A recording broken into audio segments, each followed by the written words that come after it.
اچھا ایسا کیوں ہوتا ہے کہ انسان اپنا سب کچھ لوگوں پہ قربان کر دیتا ہے؟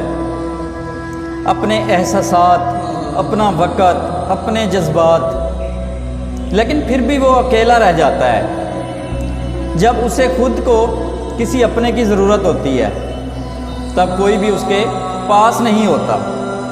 وہ چیختا ہے، چلاتا ہے کہ کوئی تو ہو جو اسے سنے، سہارا دے، دکھ کا ساتھی بنے۔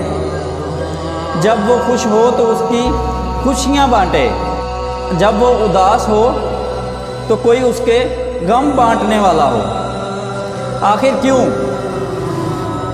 آخر کیوں لوگوں کو کسی کا خلوص راس نہیں آتا؟ کیوں کسی کی سچائی کی کوئی اہمیت نہیں کرتے لوگ؟ آخر کیوں مطلب پرستی احساسات پر بازی لے جاتی ہے؟ محبت ہو یا پھر دوستی،